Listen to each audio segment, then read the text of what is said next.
Baik, sebelumnya perkenalkan nama saya Siva Sinaga dari Program Studi Sistem Informasi, mata kuliah Struktur Data.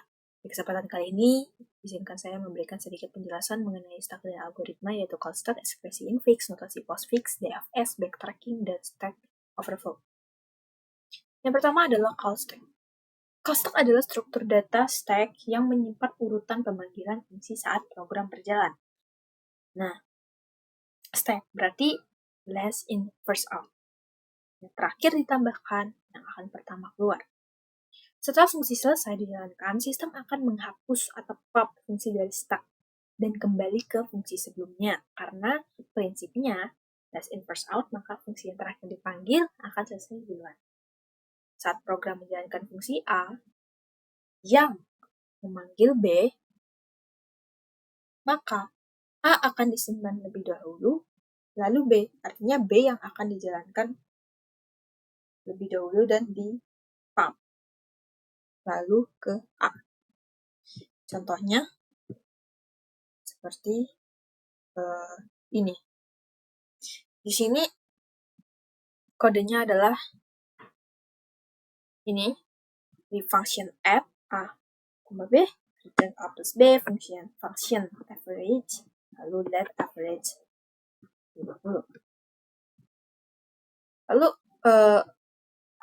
struktur stack, dia akan manggil yang pertama itu kan main, lalu ditimpa dengan average, lalu yang terakhir adalah add. Ketika add sudah dijalankan, maka add akan di-pop, lalu average dijalankan, average akan di-pop, dan terakhir main dijalankan, main akan di-pop, hingga hasilnya adalah empty, kosong. Selanjutnya adalah ekspresi infix. Infix adalah bentuk penulisan ekspresi di mana operator berada di antara dua peran, contohnya A tambah B.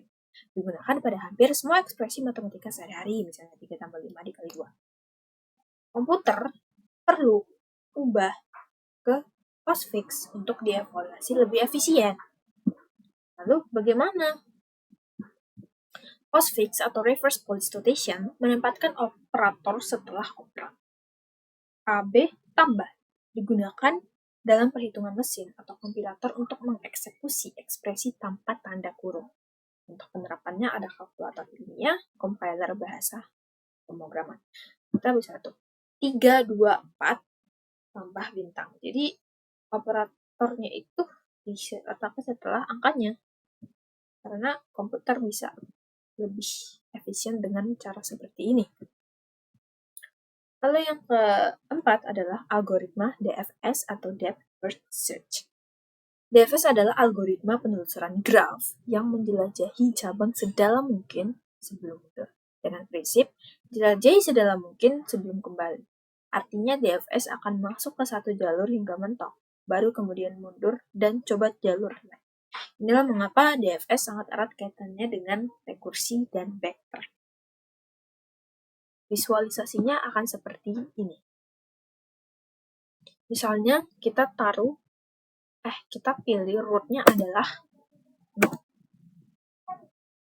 Maka 0 akan menelusuri seluruh cabang dari node sampai ke ujung, lalu kembali ke root awal untuk menelusuri cabang lain. Seperti itulah DFS bekerja.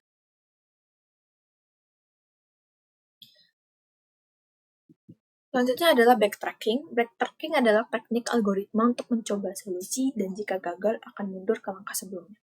Contohnya seperti permainan puzzle sudoku atau permainan labirin. Kalau kita bermain labirin, maka ketika sudah mentok, kita akan mundur untuk mencari jalan lain.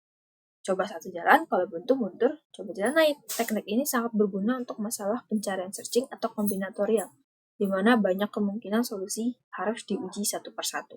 Jadi backtracking ini berfokus kepada pencarian solusi, sedangkan call stack yang salah satu bentuk dari backtracking itu bukan call stack, maksudnya DFS, bagian dari backtracking itu dia menelusuri struktur dari datanya sampai ke dalam. dan tidak berfokus kepada penyelesaian. Dan yang terakhir adalah stack overflow. Stack overflow terjadi ketika ruang memori stack penuh karena pemanggilan fungsi berulang tanpa berhenti. Fungsi rekursif tanpa kondisi berhenti atau infinity recursion. Kita bisa lihat dari sini.